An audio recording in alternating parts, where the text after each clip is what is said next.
네, 반갑습니다. 이번 시간에는 주석에 대해서 알아볼 거예요. 이번 강부터 여러분의 실습 프로젝트에 각 섹션과 각마다의 폴더를 만들어서 진행을 하겠습니다. 지금 감사합니다. 네, 반갑습니다. 2-3강에서는요, 자료형과 변수에 대해서 배울 거예요. 지난 강의 주석도 그렇고 여러분이 어떤 프로그래밍 언어에 대해서 배우든 그 언어의 자료형과 변수에 대해서 개념을 익히시게 됩니다. 여기 이 얇고 영상을 미리 시청하시면 여러분이 자료형에 대해서 보다 자세히 개념을 잡으실 수가 있을 거예요. 8분 정도 되는 영상이니까 시간 되신다면 잠시 시청해 주시고 강의를 진행하시면 되겠습니다. 이번 강의에서도 이렇게 섹션 2 안에 챕터 3 이 패키지를 만들어 두시고 저는 미리 엑서사이즈 1에서 5까지 이렇게 다 파일을 만들어 놨어요. 이 안에 메인 메소드까지 미리 해놨죠.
이제 이 코드를 입력을 해보겠습니다.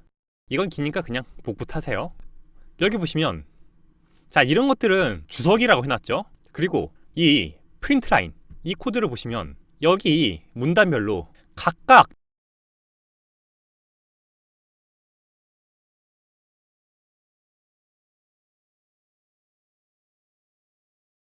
다른 종류의 데이터들이 이렇게 들어있는 것을 볼 수가 있어요.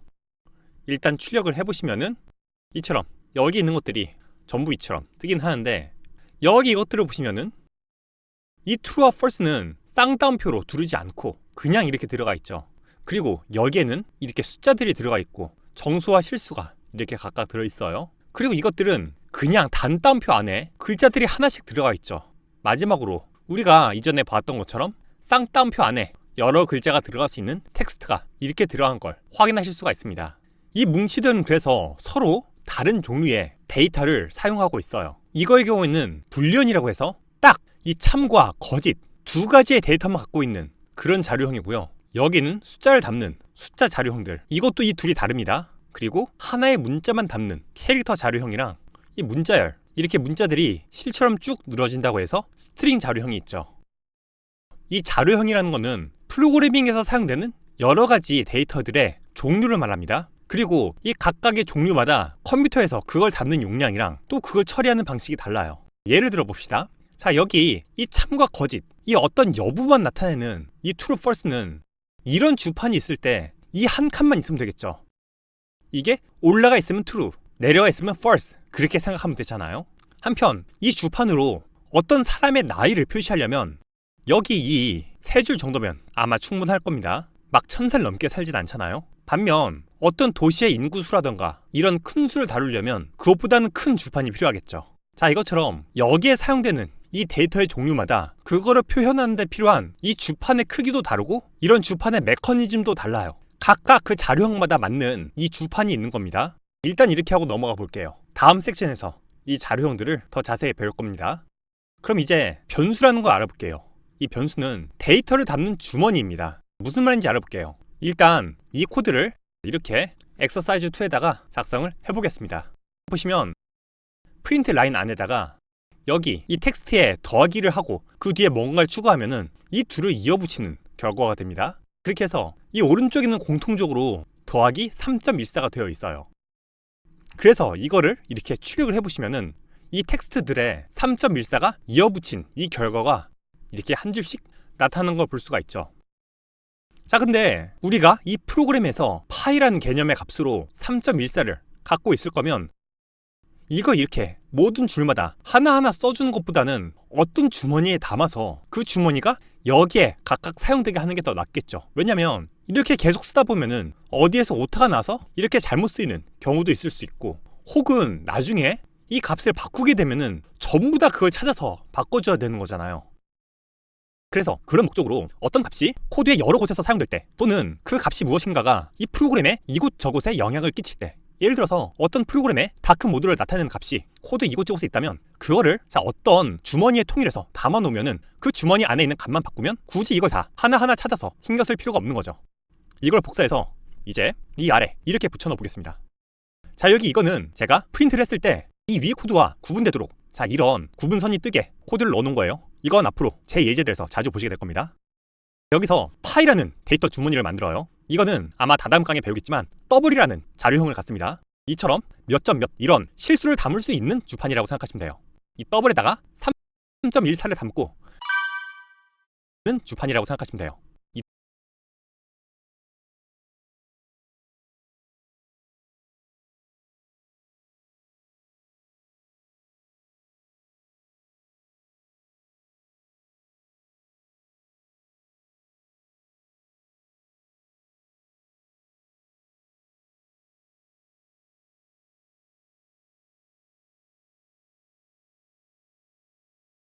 자료형을 갖습니다. 이처럼 몇 점 몇 이런 실수를 담을 수 있는 주판이라고 생각하시면 돼요. 이 더블에다가 3.14를 담고, 자, 이제 여기 아래에 있는 이 코드들에는 3.14를 직접 적는 게 아니라 이 파일들을 적어주는 거예요.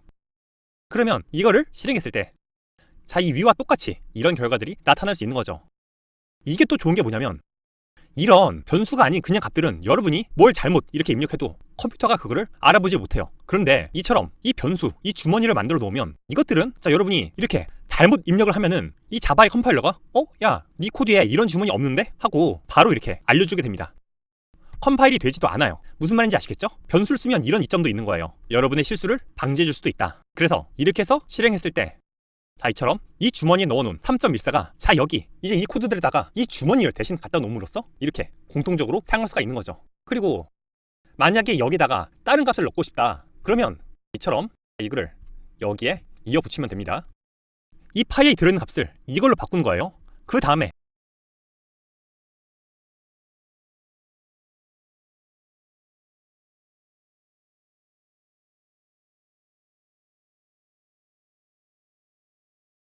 이제 이거를 출력해 보시면은 이처럼 맨 아래에는 3.14 어쩌고 저쩌고 이렇게 뜬 걸 확인할 수가 있죠. 혹은 그냥 여기 있는 것도 그대로 갖다 붙이면은 다시 실행했을 때 이 시점까지는 지금 이 주머니에 3.14가 들어있기 때문에 여기까지는 3.14가 출력이 돼요. 그런데 이 시점에서 이 줄 넘어서 이 주머니 값을 이렇게 바꿨기 때문에 그 이후로는 이렇게 긴 숫자가 출력이 되는 거죠. 다만 조금 이따가도 얘기하겠지만 이 코드랑 이 코드는 다릅니다. 이 코드는 이 파이라는 더블 자료형을 담는 주머니를 만들어서 3.14를 넣는 거고요. 이렇게 앞에 자료형이 없으면 이거는 이미 만들어진 주머니를 쓴다는 얘기입니다. 여기에 만약에 더블을 넣으면은 이건 에러가 나요. 왜냐면 이미 같은 이름의 주머니가 만들어져 있기 때문에 같은 걸 또 만들려면 컴파일이 안 되게 됩니다. 반대로 지금 이전에 이 파일한 주머니가 만들어지지 않은 상태에서 이처럼 앞에 더블을 빼버리면은 이 주머니를 만드는 코드가 없기 때문에 이것도 오류가 나게 돼요. 이 점을 기억해 두시면 되겠습니다. 그러면 이 부분도 봐볼게요. 여러분은 이 코드를 입력하실 때 굳이 이런 주석까지 따라치실 필요는 없습니다. 주석은 여러분이 원하시는 대로 학습을 하시면서 이거는 기록해놔야겠다 그런 것들을 적어두시면 나중에 복습하실 때 도움이 되겠죠. 이걸 입력해보시고 이 코드는 인트란 자료형의 정수 자료형입니다. 그런 자료형에 age라는 주머니를 만드는 거예요. age라는 인트 자료형의 변수를 선언하는 거죠. 근데 지금 이거는 변수를 만들기만 하고 그 주머니에 값을 넣진 않았어요. 그렇기 때문에 이와 같이 어떤 코드에서 이 변수를 사용하려고 하면은 컴파일 오류가 발생합니다. 그래서 실행해 보면은 이처럼 실행이 되질 않아요. 그래서 이거는 그냥 주석 처리를 해두겠습니다. 그리고 이처럼 만든 이 주머니에 값을 이렇게 넣어줘야 비로소 이제 이 age란 주머니를 쓸 수가 있는 거예요. 그래서 22 이렇게 나타나게 되었죠. 다음 파일로 넘어가겠습니다. 이제 이 는이란 이 연산자를 알아볼 거예요. 보시면 대입 또는 할당 연산자, 영어로는 어사인먼트 오퍼레이터죠. 여기 이 코드를 입력을 해보세요. 여기 보시면 자, 이 스트링은 자료형의 이름입니다. 이런 텍스트를 담는 자료형이에요. 그 타입의 대학이라는 변수 주머니를 만들고 거기에다가 학생이라는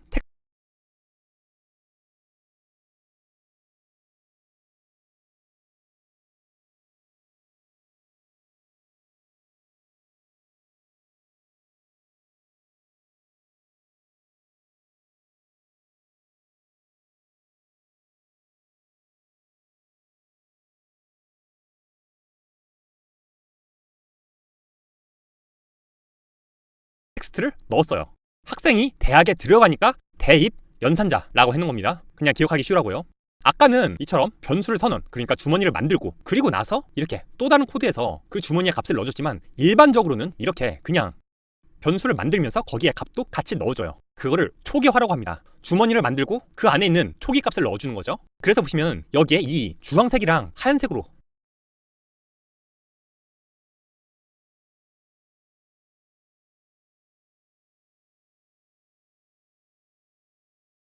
표시된 것들이 자료형입니다. 정수, 그리고 참거짓, 실수, 한 글자, 그리고 텍스트. 이 자료형이 있고 이 오른쪽에 그것들의 이름이 있죠. 이 이름은 여러분 마음대로 짓는 겁니다. 그리고 그 자료형에 따른 값들이 이렇게 들어있어요. 그리고 여기에 그 자료형에 맞지 않는 값을 넣으려고 하면, 예를 들어서 이 인테저는 정수예요. 근데 이렇게 소수를 넣으려고 하면 오류가 발생합니다. 무슨 말인지 아시겠죠? 그 주머니에 맞는, 그 주판에 맞는 값만 넣을 수가 있는 거예요. 그리고 여기 이 는의 왼쪽에 있는 이것들을, 이 주머니들을 변수라고 하고, 그 오른쪽에 있는, 물론 오른쪽에도 변수가 올 수가 있지만, 자, 이처럼 어떤 주머니 안에 들어있지 않은 이 값 자체, 이거를 리터럴이라고 부릅니다. 이렇게 써놨죠? 그렇게 용어들을 기억해 주시면 되겠습니다. 그리고 이제까지는 우리가 이렇게 프린트 라인 기능으로 이거를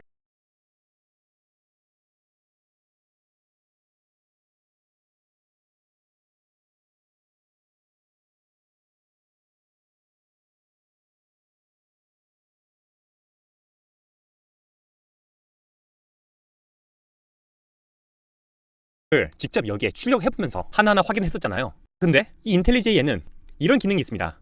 자, 여기 보시면 이 메인 매수도 있죠. 이거를 닫는 이 괄호, 그러니까 끝에서 두 번째 괄호입니다. 여기에다가 마우스를 이렇게 갖다 대보시면은 빨간 점이 생길 거예요. 이거를 클릭하시고, 그러면 자, 이 부분에 점이 생겼죠. 이것도 나중에 좀 더 배우겠지만, 이 상태에서 여러분이 이 단축키를 누르거나 아니면은 여기 이 벌레 버튼 있죠, 디버그, 이거를 클릭하시면 이와 같이 이 코드 안에 들어있는 모든 변수들에 어떤 값이 들어있는지 여기서, 그리고 이 코드에 해당 라인에서 각각 바로 확인을 하실 수가 있어요. 자, 이처럼 일일이 프린트를 해주고 그거를 이렇게 돌려서 여기서 확인하는 것보다 이게 보다 직관적이고 편리하죠. 그래서 우리는 앞으로 실습을 할 때 이런 디버그 기능을 많이 쓸 겁니다. 그리고 이걸 중지하시려면 여기 이 버튼을 눌러주시거나 아니면 여기 떠있는 이 단축키를 누르시면 돼요.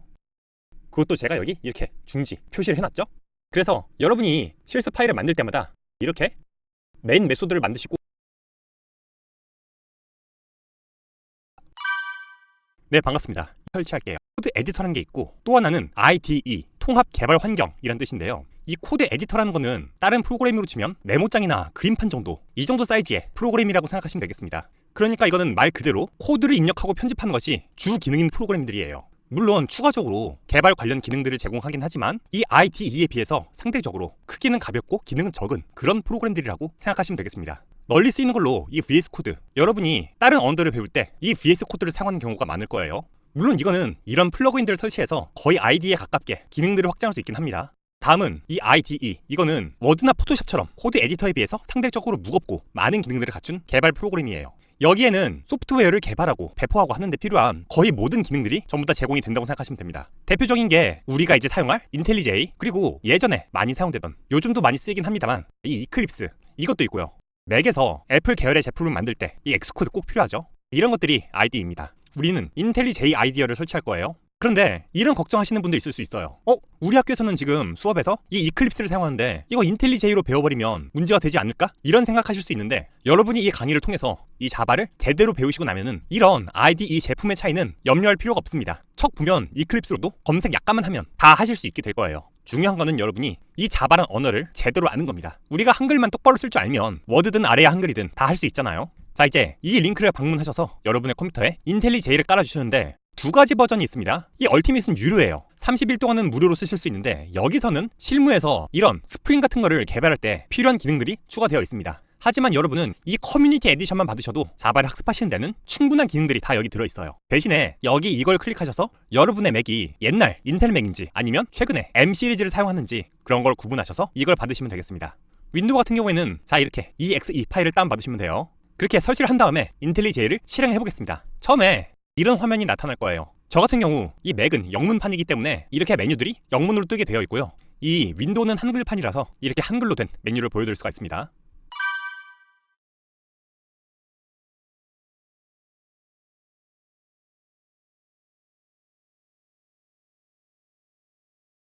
이 화면에서 먼저 세팅을 조금 할 거예요. 먼저 여기 이 커스터마이즈 있죠. 1위로 들어오셔서 여기 얼 세팅이 있을 겁니다. 이걸 클릭해 주시고요.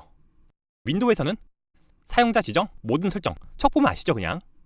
여기서 이 왼쪽에 보시면은 New UI라고 있을 거예요. 이게 아직까지는 베타 버전인데 이 인텔리제이의 화면 디자인을 이게 좀 더 심플하고 깔끔하게 바꿔놨더라고요. 아마 여러분이 이 강의를 수강하실 때는 정식 버전이 되어 있을 것 같습니다. 이거를 체크온하시고 OK 하시고 그러면 다시 시작하라고 리스타트가 떠요. 클릭해 주시면은 자 이제 화면이 좀 더 까매졌죠. 이렇게 새로운 UI가 적용이 됐고요. 윈도우엔 이미 이렇게 적용이 되어 있습니다. 그리고 이 윈도우의 경우에는 우리가 지난 시간에 이 git 배시를 설치했잖아요.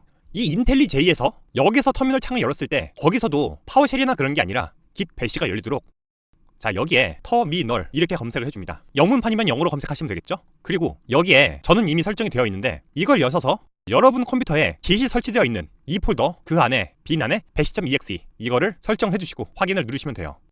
그럼 여기서 터미널을 열어도 git 배시로 열리게 됩니다. 마지막으로 여러분이 혹시 빔이라든가 저도 이거 씁니다. 혹은 기존의 이클립스 유저여서 여기에 키맵을 여러분의 인텔리제이에 적용하기 원하신다면 이 커스터마이즈 탭에서 이 키맵에서 이클립스 같은 경우 여기서 지정해 주실 수가 있고요. 기타 빔이나 다른 것들은 여기 플러그인에 가보시면은 마켓플레이스 있죠. 여기서 이런 키맵뿐 아니라 다른 것들도 이렇게 검색하셔서 이 인텔리제이에서는 빔 플러그인으로는 이 아이디어 빔이 많이 쓰입니다. 전 이미 설치해놨죠. 이런 것들을 설정하실 수가 있습니다. 그래서 이렇게 UI 테마랑 필요할 경우 이 키맵 설정까지 해주시면 다음 시간에 여러분의 첫 자바 코딩을 실습해볼 준비가 된 겁니다.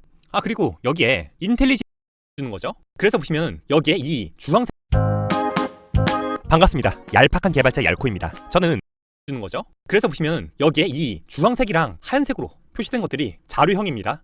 정수, 그리고 참거짓, 실수, 한 글자, 그리고 텍스트 이 자료형이 있고 이 오른쪽에 그것들의 이름이 있죠. 이 이름은 여러분 마음대로 짓는 겁니다.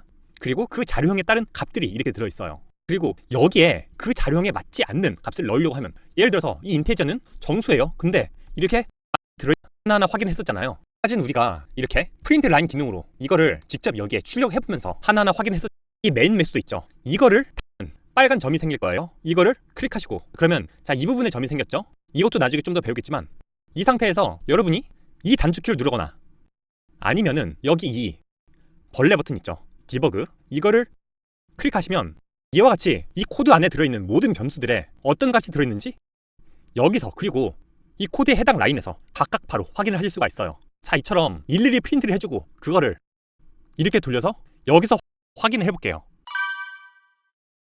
자 여러분 되는 겁니다. 여기 오픈 JDK라고 나와 있죠. 그러면 여러분이 이걸 다운받으셔서 실행하셔서 설치를 하신 다음에 자 이게 제대로 깔렸는지 확인을 해볼게요. 자 여러분의 git 배시를 켜져 있으면 껐다가 다시 버전 하고 엔터 치시면은 보세요. 여기 이렇게 자바하고 이 버전 정보가 뜨고 여기 두세 줄 정도 해당 JDK에 어쩌고 강의 같은 거 올 거예요. 내 컴퓨터 어디에 이 차예요. 탐색기로 들어가셔서 이 C 드라이브로 가보시면은 있습니다. 이 빈이란 폴더가 있을 겁니다. 자바 독도 있고 이 안에 빈 폴더가 있고 들어가 보시면은 쓸 것에 여러분은 이 부분 그냥 눈으로만 보셔도 돼요. 자바가 이렇게 제대로 실행이 되었다면 굳이 이 부분은 따라해보지 않으셔도 됩니다. 네, 여러분의 컴퓨터에 설치할게요. 1위로 들어와 주시고요. 데모 코드라고 코드를 사용하는 대신에 사용하는지 저도 이거 씁니다. 혹은 기존의 이클립 커스텀이나 UI 테마랑 필요된 겁니다. 맞죠? 이 페이지를 눌러하고 네 반갑습니다. 이제 선택이 되어 있지 않다면 여러분이 직접 이걸 여셔서 add jdk 이걸로 폴더를 지정해 주시면 될 겁니다. 어지간해서는 이 인텔리제이가 자동으로 감지를 할 거예요. 그리고 나서 create 생성을 해주세요. 자 그럼 처음에 하는 주석 같은 거를 여러분이 파일에다가 이 내용을 복사 보실 수 있어요. 우리는 이 코드를 입력해야 메인 이런 소드를 작성해도 저는 이 일단 자바 코드를 우리가 한번 수동으로 실행을 해보도록 하겠습니다. 이 인텔리제이를 사용 않으신 자바 클릭하시고 여기에 오픈 인 파인더 맥의 탐색기죠. 이걸 클릭하시면은 이와 같이 해당 폴더가 열리게 됩니다. 다음에서 열기하고 네 반갑습니다. 이번 시간은 찍는 거 잊지 마시고요. 으로 구분해서 자 캐릭터 감사합니다. 자료형과 변수에 대해서 이렇게 프린트 라인 기능으로 이거를 어떤 값이 자 이처럼 직관적이고 편리하죠. 그래서 우리는 앞으로 실습을 할 때 이런 디버그 기능을 많이 쓸 겁니다. 그리고 이걸 중지하시려면 여기 이 버튼을 눌러주시거나 아니면 여기 떠있는 이 단축키를 누르시면 돼요. 그것도 제가 여기 이렇게 중지 표시를 해놨죠. 그래서 여러분이 실습 파일을 만들 때마다 이렇게 메인 메소드를 만드시고 여기다가 브레이크 포인트 점을 찍어 놓는 거를 그냥 습관화하시면 되겠습니다. 제 강의를 듣는 동안은요. 그리고 이거를 변수라고 부르잖아요. 변수라는 거는 자 우리가 뭔가 상황이 확실하지 않을 때 변수가 있다 그런 표현을 쓰죠. 말 그대로 이 주머니에 값이 바뀔 수 있을 때 이거를 변수라고 합니다. 무슨 말인지 아시겠죠? 그래서 위에 age라는 변수를 만들었는데 그 안에 값이 이렇게 20이었다가 이처럼 21이 될 수 있어요. 다시 디버그를 해보시면은 이 age 값이 21이 되어 있죠. 그리고 여기도 그냥 21이 떠 있습니다. 왜냐면 이 브레이크 포인트 시점에서 이것의 값이 21로 바뀌었기 때문이에요. 그래서 이 변수의 값은 바뀔 수가 있다. 그리고 이거 중요합니다. 일반적으로 자바 같은 컴파일 언어는 정적 자료형을 쓰고 있어요. 그 말인즉슨 한번 이 주머니를 만들면서 지정된 이 자료형은 이후에 다른 자료형으로 바꿀 수가 없다는 얘기입니다. 크기와 형태가 다른 다른 주판으로 갈아 끼울 수가 없다는 얘기예요. 아무래도 미리 번역을 해놓는 언어들이기 때문에 좀 더 이런 까다로운 부분들이 있겠죠. 그래서 이걸 복사하셔서 이렇게 붙여 넣으시면은 실수 자리에 이렇게 불련이 들어갔고 불련이 들어갈 곳에 이렇게 문자열이 들어가고 이렇게 하니까 빨간색으로 오류가 났다고 뜨죠. 그래서 이렇게는 못한다 하고 기억해 주시면 되겠습니다. 이렇게 주석 처리하시거나 아니면 그냥 지워주세요. 그래야 실행할 때 오류가 안 납니다. 다음 파일에서는요 한 번에 여러 개의 변수들을 선언하고 초기화하는 걸 해볼게요. 이거를 붙여넣기 해보겠습니다. 제가 아직 언급은 안 했었지만 여러분이 이런 코드들을 보시면 전부 맨 끝에 자 이걸 중지를 해볼게요. 세미콜론이 붙어있는 거 볼 수가 있죠. 즉 이 자바의 각 코드들 명령들은 이 세미콜론을 기준으로 끊어지는 겁니다. 그래서 자 이처럼 세미콜론으로 구분된다면 한 줄에 여러 코드를 한꺼번에 입력해도 오류가 나지 않아요. 대신 이렇게 하면은 보기가 좋지 않으니까 각 코드를 줄로도 구분해 놓는 겁니다. 만약에 이 세미콜론을 붙이지 않으면 이렇게 컴파일 오류가 나게 돼요. 아시겠죠?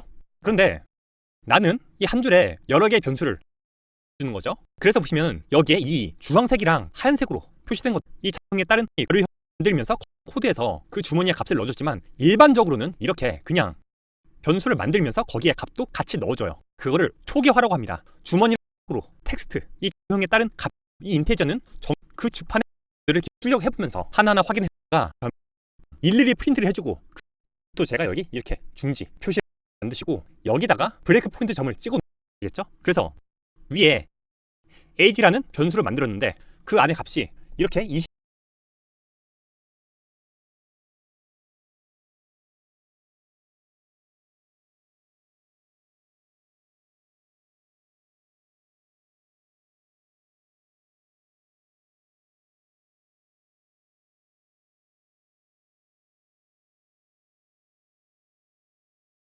10이었다가 이처럼 21이 될 수 있어요.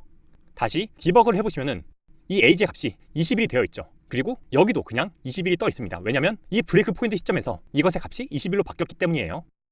그래서 이 변수의 값은 바뀔 수가 있다. 그리고 이거 중요합니다. 일반적으로 자바 같은 컴파일 언어는 정적 자료형을 쓰고 있어요. 그 말인즉슨 한번 이 주머니를 만들면서 지정된 이 자료형은 이후에 다른 자료형으로 바꿀 수가 없다는 얘기입니다. 크기와 형태가 다른 다른 주판으로 갈아 끼울 수가 없다는 얘기예요. 아무래도 미리 번역을 해놓는 언어들이기 때문에 좀 더 이런 까다로운 부분들이 있겠죠. 그래서 이걸 복사하셔서 이렇게 붙여 넣으시면은 실수 자리에 이렇게 불련이 들어갔고 불련이 들어갈 곳에 이렇게 문자열이 들어가고 이렇게 하니까 빨간색으로 오류가 났다고 뜨죠. 그래서 이렇게는 못한다 하고 기억해 주시면 되겠습니다. 이렇게 주석 처리하시거나 아니면 그냥 지워주세요. 그래야 실행할 때 오류가 안 납니다. 다음 파일에서는요 한 번에 여러 개의 변수들을 선언하고 초기화하는 걸 해볼게요. 이거를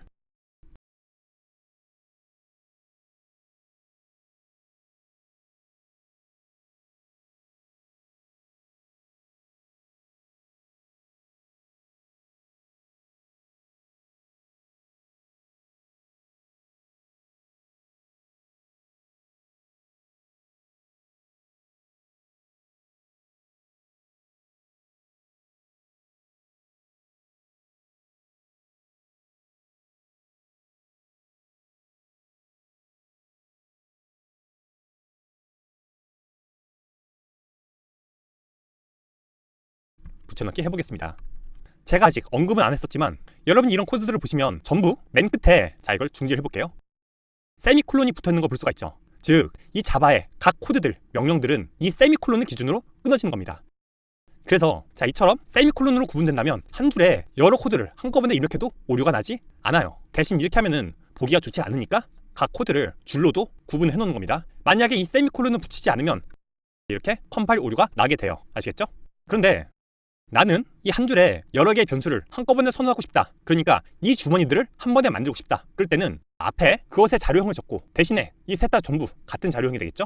자, 이렇게 쉼표로 구분해서 만들어줄 수 있습니다. 그러면 이 캐릭터, 이 문자라는 자료형을 갖는 이 주머니 3개가 변수로 만들어진 거예요. 만약에 이렇게 쉼표를 사용하지 않으려면 세미콜론으로 구분해서 자 캐릭터, 자 2, 그리고 또 세미콜론, 캐릭터 3 이렇게 해줘야겠죠. 이것보다는 이게 보다 심플합니다. 그런데 이것들은 지금 제가 선언만 해놨잖아요. 이거를 쓰려면 이런 식으로 값을 나중에 넣어줘야 쓸 수가 있습니다. 그렇기 때문에 선언을 하면서 초기화까지 같이 하려면 이렇게 뭐뭐는 뭐 쉼표, 뭐뭐는 뭐 쉼표 이런 식으로 해줄 수가 있는 거예요. 디버깅 해보시면은 여기 점 찍는 거 잊지 마시고요. 만약에 점을 찍지 않으시면 멈추는 곳이 없기 때문에 그냥 프로그램이 끝나버립니다. 이 빨간 점을 찍어야 프로그램을 실행하다가 자 여기서 멈춰 세우고 현재 어떤 값들이 있는지 살펴보는 거예요. 이런 식으로 디버깅을 하는 겁니다. 이런 거 할 수 있고요. 또 당연하지만 이와 같이 같은 변수를 2번 만드는 게 자바에서는 금지되어 있습니다. 그래서 이름을 바꾸던가 아니면 주던가 해줘야겠죠. 그리고 만약에 아까도 말씀드렸지만 이 앞에 이 인트를 빼버리면 이거는 이 주머니의 값을 바꾸는 코드가 돼버린다는 거. 그리고 이것도 알아두셔야 되는데 어떤 변수를 선언하고 또 초기화하기 전에는 그거를 사용을 할 수가 없습니다. 보시다시피 지금 이 프린트 라인 여기에서는 이 레터라는 주머니가 만들어지기 전이죠. 이 위로 그 코드가 없잖아요. 그렇기 때문에 여기서는 이 레터라는 변수를 사용할 수가 없습니다. 그 다음 줄에 이렇게 레터 변수를 선언하는 코드 이후에야 이렇게 이거를 사용할 수가 있는 거예요. 자, A가 출력이 됐죠. 그리고 이 변수 안에 있는 값을 다른 변수에 넣을 수도 있습니다. 이와 같이 넘버 A라는 이 정수를 담는 주머니를 만들었어요.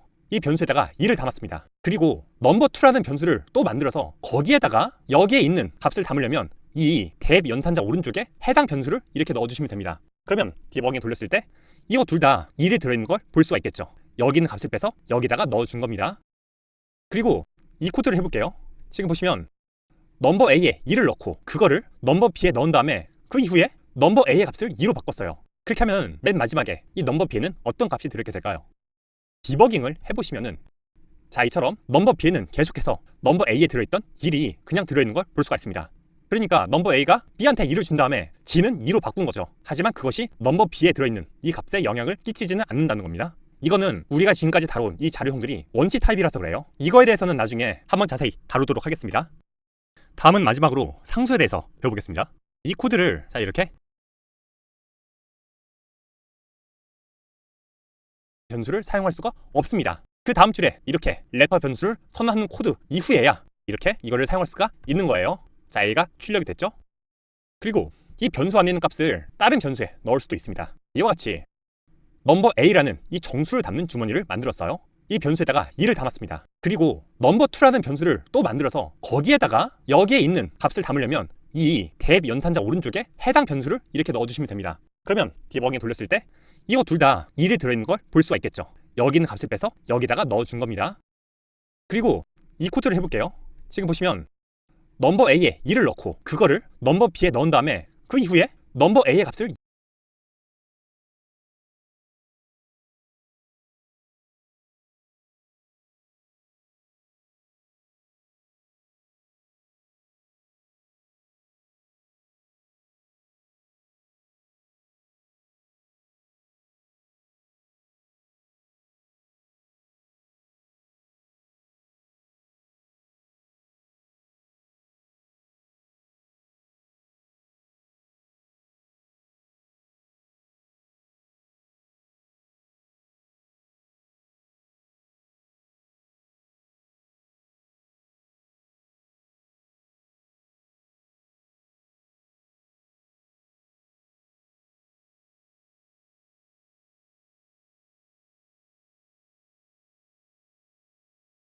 넘버 A에 2를 넣고 그거를 넘버 B에 넣은 다음에 그 이후에 넘버 A의 값을 2로 바꿨어요. 그렇게 하면 맨 마지막에 이 넘버 B에는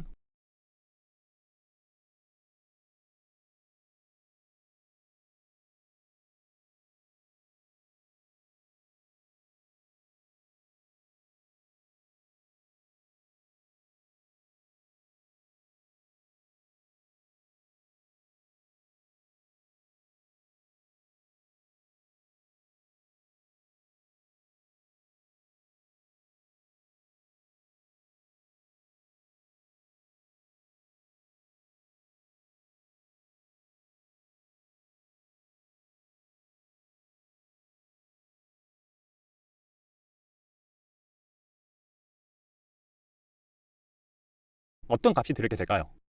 디버깅을 해보시면은 자, 이처럼 넘버 B에는 계속해서 넘버 A에 들어있던 1이 그냥 들어있는 걸 볼 수가 있습니다. 그러니까 넘버 A가 B한테 2를 준 다음에 G는 2로 바꾼 거죠. 하지만 그것이 넘버 B에 들어있는 이 값에 영향을 끼치지는 않는다는 겁니다. 이거는 우리가 지금까지 다뤄온 이 자료형들이 원시 타입이라서 그래요. 이거에 대해서는 나중에 한번 자세히 다루도록 하겠습니다. 다음은 마지막으로 상수에 대해서 배워보겠습니다. 이 코드를 자 이렇게 작성을 해볼게요. 보시면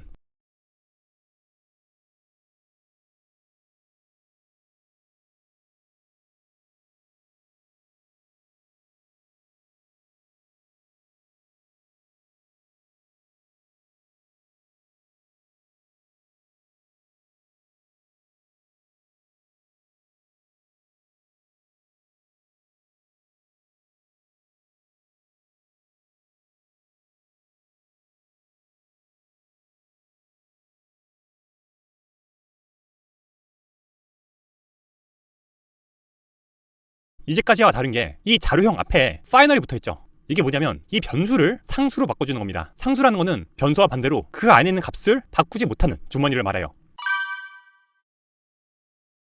자, 그러니까 이 주머니에 들어가는 이 값이 너의 마지막 값이 될 것이다, 이렇게 선언해 주는 거죠. 그렇기 때문에 이것의 값을 바꾸려고 하면은 이처럼 오류가 나게 되는 겁니다. 간단하죠? 그래서 프로그램 상에서 누군가가 실수로라도 절대 바꿔선 안 될 값을 어딘가에 선언해 두고 사용할 때 이렇게 앞에 파이널을 붙여서 이런 식으로 주머니를 만들어줍니다. 그리고 이런 상수의 이름은 일반적으로 이렇게 대문자로 짓게 되어 있어요. 소문자로 짓는다고 해서 오류가 나진 않습니다. 하지만 이걸 보고 다른 사람이 봤을 때 아, 이거는 상수구나, 인지를 할 수가 있는 거죠. 어차피 못 바꾸지만요. 이런 이름들을 지을 때 여러분이 기억해야 되는 규칙들이 있어요. 자, 이처럼 코드에서 여러분이 임의로 이름을 지을 수 있는 이런 것들을 식별자라고 하는데요. 자바에서 이런 변수나 상수들을 만들 때 또는 나중에 배울 메소드 같은 그런 기능들을 만들 때 그 이름을 지을 때에 꼭 지켜야 되는 규칙들이 있습니다. 먼저 그 이름들에는 문자, 숫자, 그리고 특수문자 중에서는 언더스코어, 밑줄이죠. 그리고 달러 사인이 포함될 수가 있어요. 그리고 한글 등의 다른 유니코드 문자들도 사용될 수가 있는데 권장되진 않습니다. 어떤 문제를 일으킬지 모르기 때문에 현업에서는 일단은 드물게만 사용이 돼요. 그리고 이것들은 숫자로는 시작을 할 수가 없어요. 그래서 문자나 아니면 이런 것들로 이름을 시작할 수가 있는 거죠. 그리고 그 이름 사이에 이 스페이스가 들어갈 수는 없습니다. 자, 그래서 이걸 한번 봐볼게요. 여기에 이처럼 한 줄로 변수들을 선언할 수 있다고 그랬죠? 그래서 이런 이름들은 제가 방금 말씀드린 그 규칙을 충족하기 때문에 오류가 나지 않습니다. 여기 노란 줄은 그냥 이 아이디가 어떤 권장사항들을 말해주는 거예요. 그런데 여기 보시면 빨간 줄이나 아니면 빨간 글자들이 뜨죠. 자, 이거는 오류가 난다는 거예요.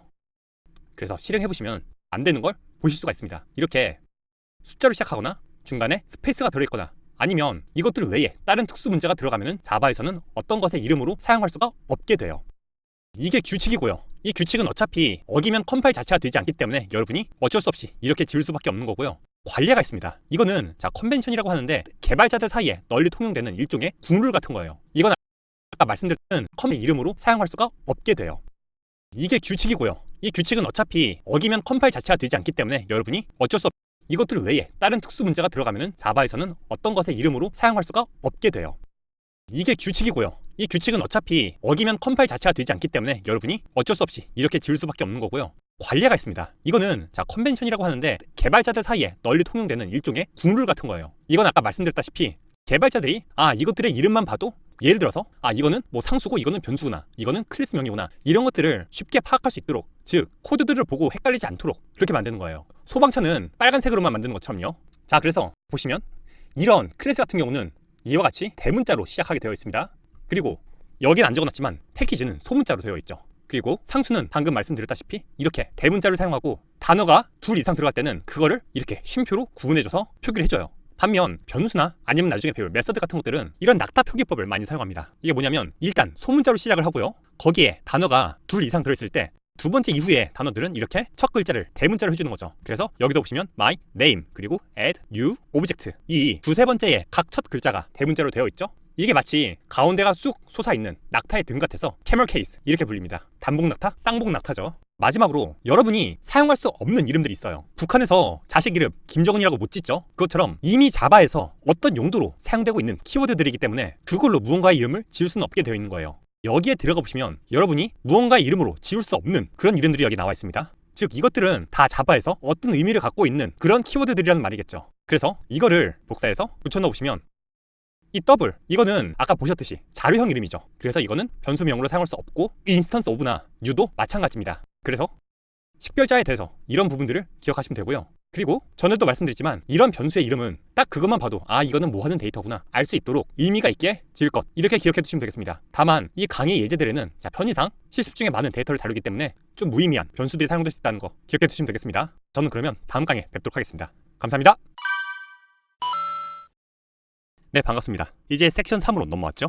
자료형들과 그것들마다 사용되는 연산자들에 대해서 알아보겠습니다. 챕터 1 들어와 주시고요. 이번 강의는 이 엑서사이즈 파일을 많이 사용해서 전 이렇게 섹션 3 챕터 1에 미리 이렇게 만들어 놨습니다. 이번 강의에서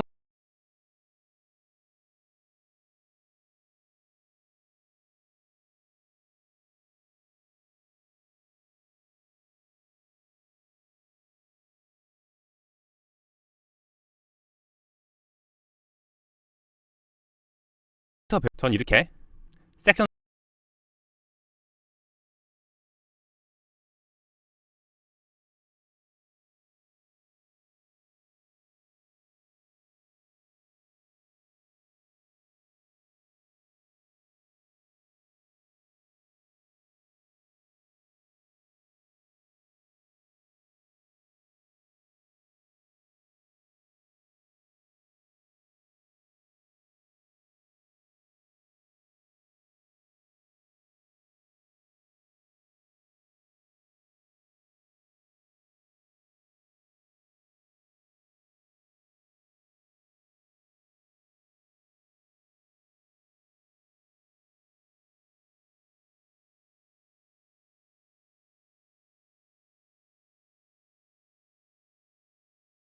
섹션 3 챕터 1에 미리 이렇게 만들어 놨습니다.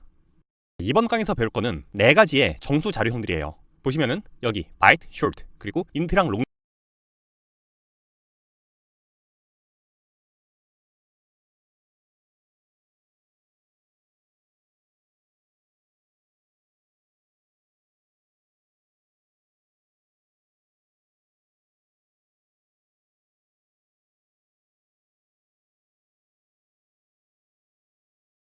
알아보겠습니다. 챕터 1 들어와 주시고요. 이번 강의는 이 엑서사이즈 파일을 많이 사용해서 전 이렇게 섹션 3 챕터 1에 미리 이렇게 만들어 놨습니다. 이번 강의에서 배울 거는 4가지의 정수 자료형들이에요. 보시면은 여기 byte, short, 그리고 int랑 long이 있죠. 각각 1, 2, 4, 8바이트를 차지를 합니다. byte. 이번 강의에서 전 이렇게 섹션 3 챕터 1에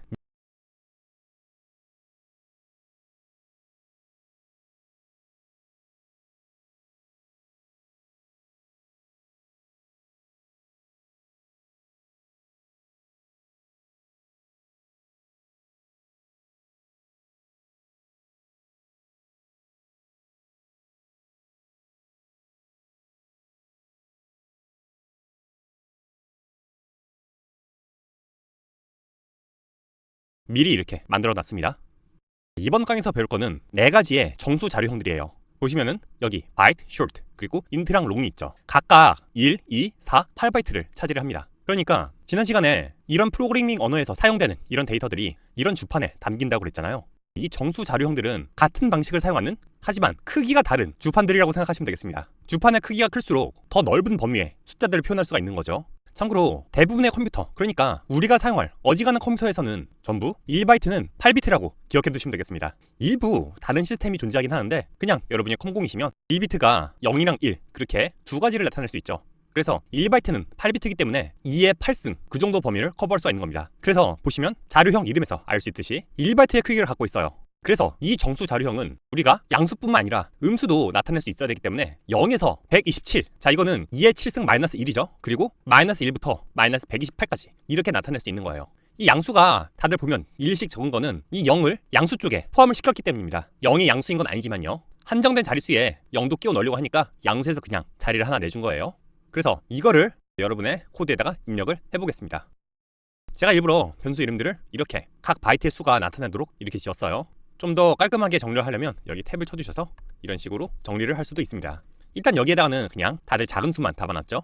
이 중에서도 여기 적어놨지만 인트가 정수 자료형 중에서는 가장 많이 사용돼요. 그러니까 여러분이 자바에서 아주 특별한 일이 아니고서는 이런 작은 수를 쓰더라도 이런 바이트나 쇼트 대신에 인트를 사용한다고 기억해 두시면 되겠습니다. 이유는 조금 이따가 얘기할 거예요. 다음 코드를 봅시다. 자, 여기 보시면은 이와 같이 바이트에다가 그 범위를 넘어가는 숫자를 넣어봤어요. 양수로는 이것까지 담을 수 있는데 128을 넣고 음수로도 하나 오버하는 걸 넣어봤죠. 여기 제가 세미콜론을 안 붙였네요. 근데 붙여도 이렇게 오류가 나는 걸 볼 수가 있습니다. 이건 아예 컴파일러가 이 선에서 딱 잘라버리죠. 보시다시피 실행하셔도 오류가 나는 걸 볼 수가 있습니다. 그래서 자료형의 범주를 넘어가는 그런 수는 이렇게 초기화해서 사용할 수가 없다. 기억해 주시고, 또 이거 중요합니다. 보시면은 이쪽 부분엔요, 오른쪽에 있는 이것들보다 왼쪽에 있는 이 변수들이 더 큰 자료형을 갖고 있죠. 그러니까 작은 통에 있던 걸 큰 통에 넣는 겁니다. 그런 것들은 문제가 없어요. 그래서 바이트에 있던 걸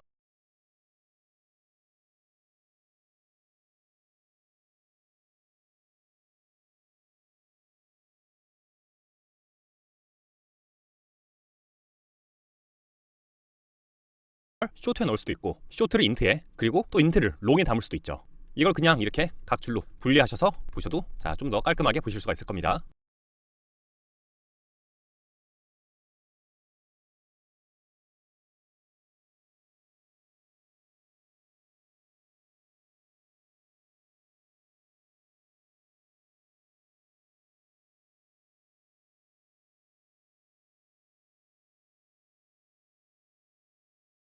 그리고 이렇게 작은 자료형에 있는 것을 큰 자료형의 변수로 넣으면 이 숫자가 해당 더 큰 자료형으로 자동으로 바뀌어서 들어갑니다.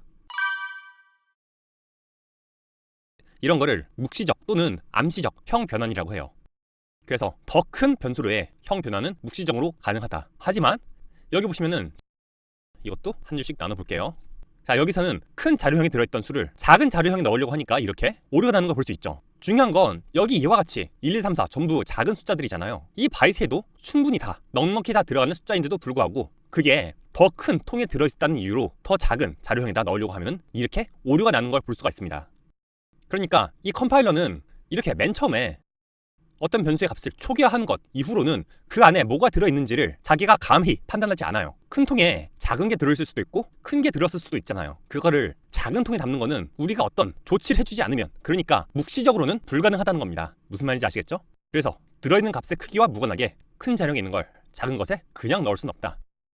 그래서 이 부분들은 주석 처리를 해줄게요. 그리고 자, 마지막으로 이 코드를 보시면요, 여기 이 숫자는 int, 그러니까 이 세 번째죠. 이것의 범위를 넘어섭니다. 그렇기 때문에 자, 보세요. 이 롱에 이 숫자 4는 그냥 넣을 수 있었잖아요. 그런데 이 int를 넘어가는 그 범위의 숫자는 이 끝에 이렇게 L을 소문자나 아니면 대문자로 넣어주셔야 컴파일 오류가 나지 않습니다.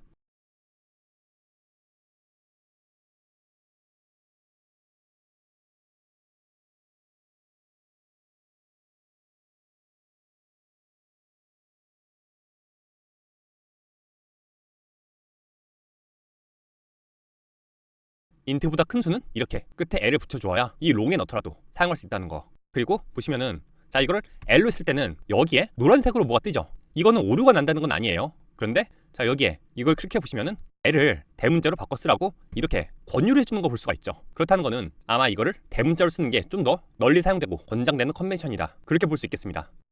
아마 폰트마다 그게 1로 보일 수도 있고 그래서 그렇지 않은가 싶어요. 그리고 우리가 숫자가 길어질 때 쉼표로 나눠가지고 보다 가독성 있게 표현을 하잖아요. 사실 서양 숫자에 좀 더 맞는 표현이지만 자, 이처럼 자바 코드에서 숫자 사이사이에 이렇게 언더스코어를 넣어서 보다 사람 눈에 보기 좋게 가독성 있게 표현할 수도 있습니다. 이거는 자바 7 버전, 이것도 꽤 옛날 버전이거든요. 그래서 오래전부터 이게 가능했다.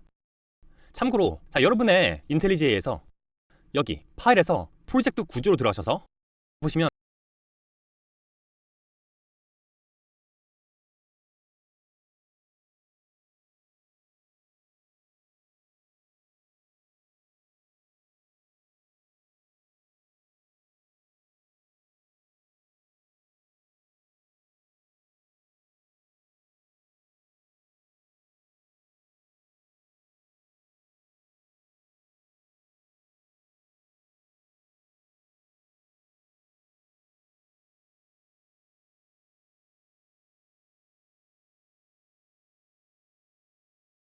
지금 제 JDK는 자바 17로 되어 있잖아요. 그 버전으로 다운받았으니까. 근데 자, 여기 이 랭귀지 레벨을 다른 걸로 바꿀 수도 있습니다. 지금은 이 JDK대로 17로 맞춰져 있는데 자, 이거를 6으로 내려볼게요. 아주 옛날 버전이죠.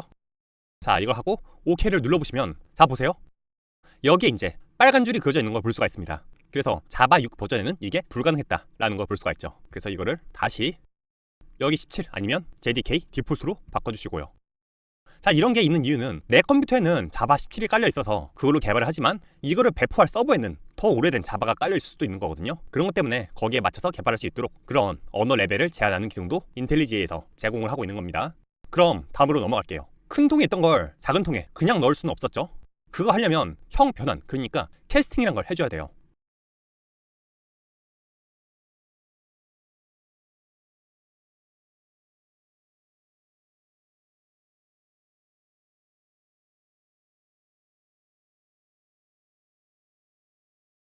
이게 자료형을 바꿔준다는 겁니다. 여기선 일단 같은 정수 자료형 그것들 간의 형 변환을 배울 거예요. X02에다가 이걸 한번 넣어봅시다.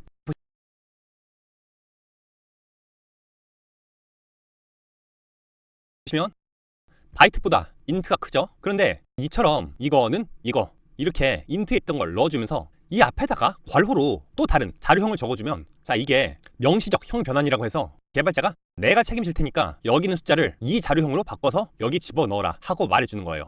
무슨 말인지 아시겠죠? 그냥 이렇게 이걸 빼고 넣으면은 컴파일러가 저 이거 못합니다. 빨간 줄을 그어주죠. 그런데 더 작은 자료형에 넣는 거 알고 있으니까 그냥 내가 시키는 대로 이 바이트로 바꿔서 넣으세요 하고 강제, 명시적으로 형 변환을 해주는 거예요.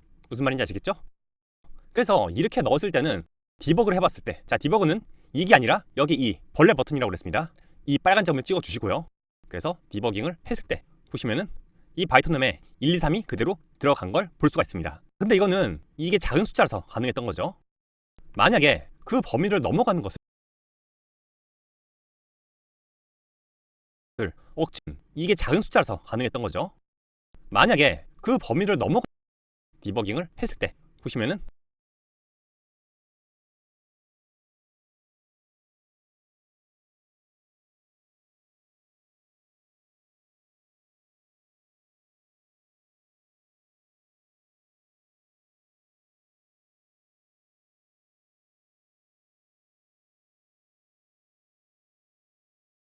이 바이트놈에 1, 2, 3이 그대로 들어간 걸 볼 수가 있습니다. 근데 이거는 이게 작은 숫자라서 가능했던 거죠.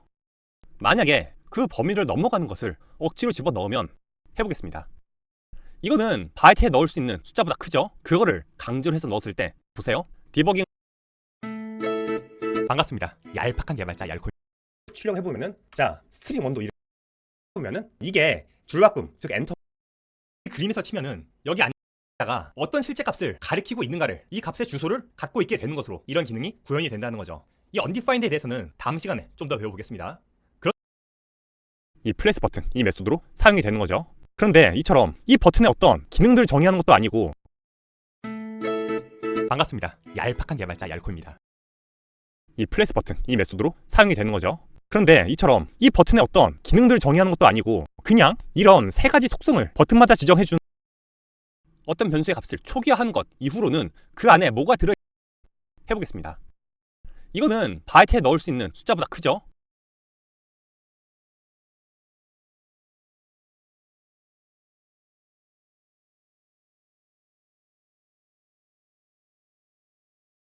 그거를 강제로 해서 넣었을 때 보세요. 디버깅을 해보면 이 바이트놈에는 엉뚱하게도 57이 들어갑니다. 그러니까 이 숫자가 작은 것을 우겨 넣다 보니까 이상하게 부서져서 들어간 거죠. 이거는 어떤 거랑 같냐면 이따가 연산자를 배우겠지만 바이트 num2는 1, 2, 3, 4, 5 그리고 그거를 128로 나눈 것에 나머지 계산해보면 똑같이 57이 나오죠. 자, 이것까지 기억하실 필요는 없는데 여튼 자기가 넣을 수 있는 것보다 큰 숫자가 들어있을 때 그것을 억지로 넣으려고 하면은 이처럼 망가진 값이 들어간다. 하지만 개발자가 책임지기로 했으니까 컴퓨터한테는 죄가 없는 거죠. 이런 부분 기억하시면 되겠습니다. 넘어갈게요. 이런 것들을 연산자라고 부른다고 했었죠. 이렇게 넣는 여기 있는 걸 여기에 넣어주는 대입 연산자라고 그랬습니다. 지금 배울 건 2항 연산자인데 이거는 말 그대로 항이 2개 있는, 그러니까 이거 왼쪽과 오른쪽에 있는 것을 가지고 뭔가를 하는 연산자예요. 자, 여기 보시면 결과를 반환한다고 돼 있어요. 프로그래밍에서 뭔가를 반환한다는 거는 그거를 바꿔 쓸 수 있다. 그렇게 기억하시면 되겠습니다. 그래서 A가 B를 반환한다? 그것은 코드에서 A를 B로 바꿔 쓸 수 있다. 그렇게 기억하시면 돼요. 자, 일단 여기 있는 부호들은 여러분이 척 봐도 뭐 하는 것들인지 알겠죠? 프로그래밍을 처음 배우시는 분들은 이것만, 이 퍼센트가 이 코딩에서는 어떤 것을 나눈 나머지, 그러니까 몫이 아니고요. 나머지라고 알아두시면 되고요. X03에다가 이걸 해보겠습니다. 작성을 해주시고 이렇게 디버깅을 해볼게요. 보시면 A에는 당연하게도 3이 들어가죠. 왜냐하면 이 플러스 연산자가 이 둘의 값을 더한 값을 반환하기 때문이에요. 그렇다는 건 이거를 3으로 바꿔 써도 된다, 이런 의미라고 그랬죠. 그리고 여기 이와 같이 변수 안에 들어있는 값과 이런 리터럴을 함께 연산할 수 있다. 그래서 2가 들어갔고요. 나머지는 이 부분은 제가 설명 안 드려도 되고, 이런 코딩에서도 이 연산자들의 우선순위가 있고 또 이런 괄호의 역할이 있습니다. 보시면은 이 D랑 E는 이처럼 여기서 괄호를 빼버리면 똑같죠. 그런데 E에는 이처럼 A 더하기 B를 괄호를 쳤기 때문에 연산 결과가 이 D랑 다른 것을 볼 수 있어요. 그 말인즉슨 여기서도 똑같이 이 플러스보다는 곱하기나 나누기가 먼저 계산된다는 걸 알 수가 있겠죠. 그거를 이 괄호로 또 제어할 수도 있는 거고요. 이건 쉬우니까 바로 넘어가겠습니다. 그리고 이 이항 연산자에는 부수 효과가 없어요. 부수 효과가 없다는 건 무슨 말이냐면 이 연산자들 좌우로 사용되는 이 값들에 이 연산들이 영향을 끼치지는 않는단 말이에요. 무슨 말이냐면 A는 여기서 3이 됐잖아요. 그리고 여기서 A-1을 B에다가 반환을 했습니다. 하지만 이걸 한다고 해서 A의 값이 바뀌지는 않는다는 거예요. A는 여전히 3인 걸 볼 수가 있죠. 그래서 이항 연산자는 값을 반환하지만 부수 효과를 일으키지는 않는다. 그리고 이거 중요합니다. X 공사에다가 이거 봐볼게요. 보시면은 A랑 B는 인트죠. 인트에다가 인트를 더하면 인트인 C에 그냥 들어가는 걸 볼 수가 있습니다.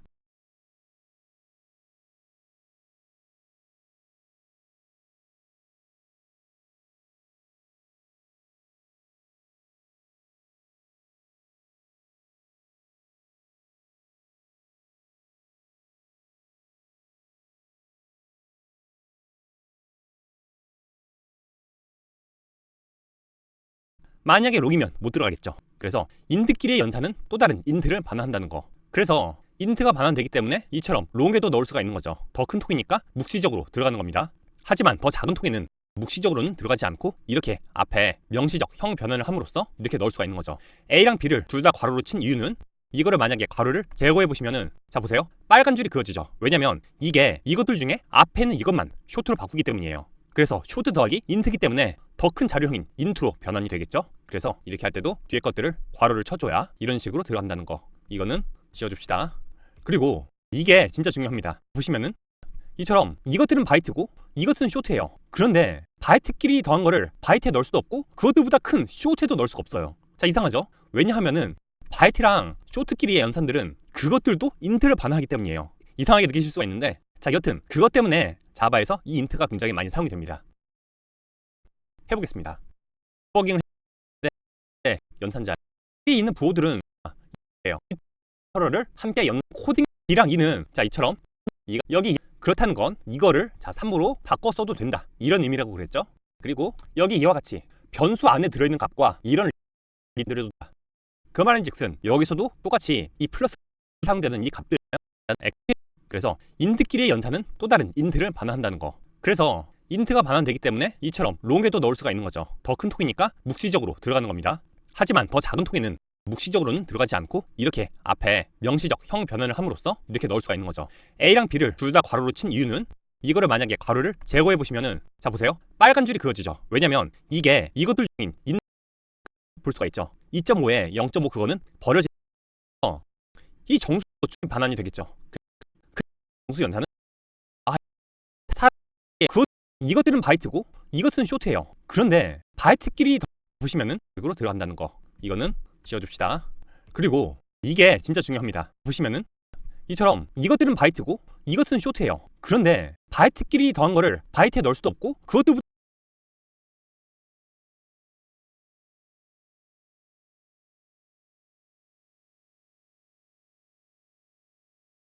큰 쇼트에도 넣을 수가 없어요. 이상하죠? 왜냐하면은 바이트랑 쇼트끼리의 연산들은 그것들도 인트를 반환하기 때문이에요. 이상하게 느끼실 수가 있는데 여튼 그것 때문에 자바에서 이 인트가 굉장히 많이 사용이 됩니다.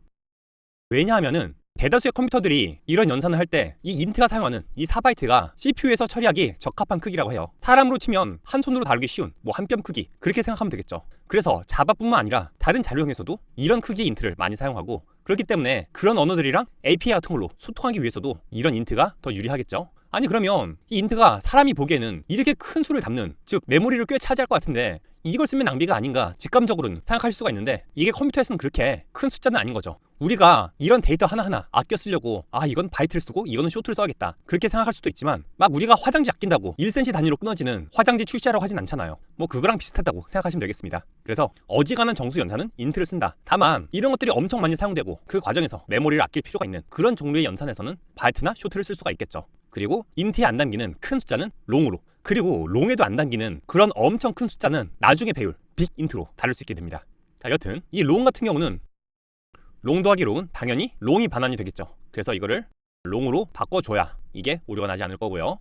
또 중요한 게 이것들은 정수 자료형이잖아요. 소수를 다루지 못합니다. 그래서 이 정수를 다른 걸로 나눴을 때 그게 딱 나눠 떨어지지 않으면 그거를 반올림 같은 걸 하는 게 아니라 그냥 그 뒷자리를 버려버립니다. 그래서 이거를 디버깅을 해보시면은 5 나누기 이 아니라 다른 걸로 나눴을 때 그게 잖아요. 소수를 다루지 못합니다. 그래서 이 정수를 다른 걸로 나눴을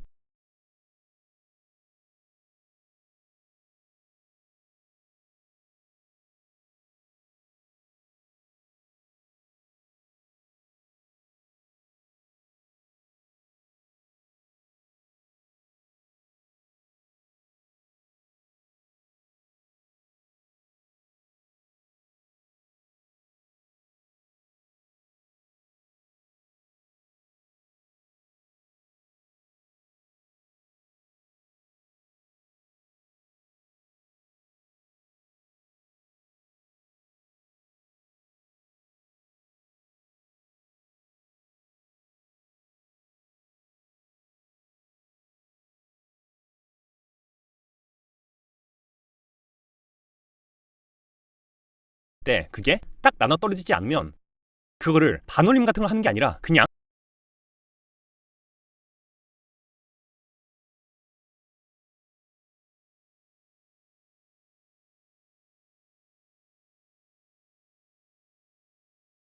그 뒷자리를 그게 롱으로 같은 경우 바꿔줘야 이게 오류가 나지 않을 거고요. 또 중요한 게 이것들은 정수 자료형이잖아요. 소수를 다루지 못합니다. 그래서 이 정수를 다른 걸로 나눴을 때 그게 딱 나눠 떨어지지 않으면 그거를 반올림 같은 걸 하는 게 아니라 그냥 그 뒷자리를 버려버립니다. 그래서 이거를 디버깅을 해보시면은 5 나누기 2가 그냥 2가 나오는 걸 볼 수가 있죠. 2.5에 0.5 그거는 버려지는 거예요. 10 나누기 3도 마찬가지죠. 그리고 다른 언어를 배워보신 분들은 알겠지만 이거, 그러니까 2로 나눈 나머지를 구하는 이거는 어떤 숫자가 홀수인지 짝수인지 그런 거를 구분할 때 아주 흔하게 사용됩니다. 그래서 디버깅 해보시면은 자, 이처럼 홀수인 것들은 1, 짝수인 것들은 0이 나오는 걸 볼 수가 있죠. 이런 걸로 뭔가를 반복적으로 껐다 켰다 껐다 켰다 그런 용도로 굉장히 많이 사용이 돼요.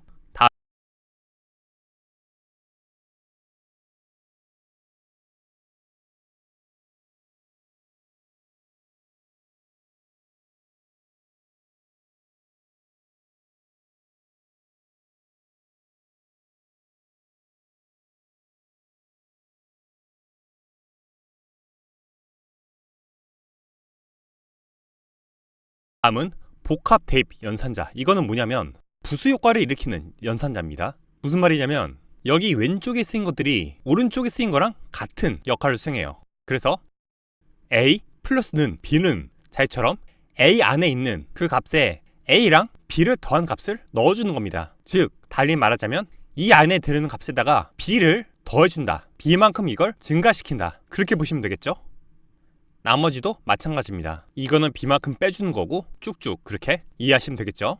X05에다가 이걸 한번 해볼게요. 감사합니다.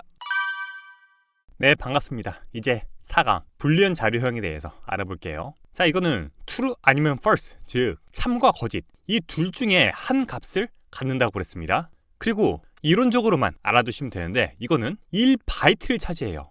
그러면 이상하다고 느끼신 분이 있을 거예요. 이 둘 중에 한 값만 갖는다면 0과 1비트로도 충분히 나타날 수 있는 거잖아요. 근데 뭐하러 2의 8승인 8비트, 그러니까 한 바이트를 차지해야 되는지 궁금하실 수가 있어요. 이거는 전에 인트 자료형에 대해서 말씀드린 거랑도 비슷한데 이 컴퓨터 하드웨어 구조의 특성상 CPU가 가장 수월하게 다룰 수 있는 최소 단위가 1바이트라서 그런 거라고 이해해 주시면 되겠습니다. 자, 그리고 이런 불리언 자료형은 이런 리터럴보다는 어떤 것의 반환값, 그러니까 우리가 지난 강들에서 비교 연산자 했을 때 그때 true 아니면 false 그런 것들 많이 나오잖아요. 그런 식으로 많이 사용이 됩니다. 그래서 이게 리터럴로 사용하는 아주 기본적인 사용법이죠. 이게 자료형, 즉 불리언이고 여기에다가 이런 값들을 넣을 수가 있는 겁니다. 그리고 불리언 자료형에는요, 자, 부정 연산자로 그 값을 반전을 시킬 수가 있어요. 그래서 보시면은 이와 같이 불리언 앞에다가 느낌표를 하나 붙여주면은 디버깅을 해봤을 때 이처럼 true는 false로, false는 true가 된 걸 볼 수가 있죠. 그리고 이 느낌표를 앞에 연속으로 달아줄수록 그게 한 번 더 바뀐다는 걸 볼 수가 있습니다. 그래서 이게 false이기 때문에 false의 반대의 반대니까 결국 같은 것인 거죠. 그래서 느낌표를 2개 붙이면 같은 게 된다는 거. 자바에서는 이렇게 할 일은 딱히 없을 겁니다. 그냥 이런 성질을 이해해 두시면 돼요. 느낌표가 3개 붙으면 홀수니까 참 거짓이 반전이 되겠죠. 그 결과로 이게 나온다. 기억해 주시면 되겠습니다. 그래서 이렇게 하고 그냥 0을 해버리면 여기에 오류가 나죠. 왜냐하면 이거는 이 문자열에다가 넣는 그런 코드이기 때문에 자료형에 오류가 나는 거예요. 그래서 네, 반갑습니다. 3-1강에서는 실수 자료형들을 다뤄볼게요. 지난 시간에 정수 자료형들과는 달리 이것들은 몇 점 몇 이렇게 소수점 뒤로도 숫자를 표현할 수 있는 그런 자료형들이죠. 근데 이 실수 자료형에 대해서 여러분이 기억해 두셔야 될 게 있습니다. 이거를 여기 이렇게 작성을 해보시면은, 자, 이거는 한 줄에 2개의 변수를 쉼표로 구분해서 선언하는 코드죠. 더블은 실수를 나타내는 두 자료형 중에 하나예요. 그래서 A랑 B에 각각 0.1이랑 0.1을 담고 C에다가 이 둘을 더해서 넣는데, 그럼 우리가 예상하기로는 0.3이 나와야 되는 거잖아요. 그런데 실행해보면, 자, 이처럼 0.3에다가 미세하게 값이 더해진 이런 값이 나와버립니다. 그리고 아직 여러분이 불리언은 배우지 않았지만 참 거짓을 나타내는 여기에다가 0.1 더하기 0.2는 뭐와 같다? 0.3 이렇게 하고 실행을 해보시면은 자, 이처럼 거짓이 나와버립니다. 그러니까 이 컴퓨터가 계산하기에 0.1 더하기 0.2는 0.3이 아닌 거예요. 자, 이거는 이 자바뿐만 아니라 대다수에 따른 프로그래밍 언어에서도 일어나는 현상입니다. 자, 이게 왜 그런지는 여기 이 얄코 영상을 재생해보시면 알 수 있어요.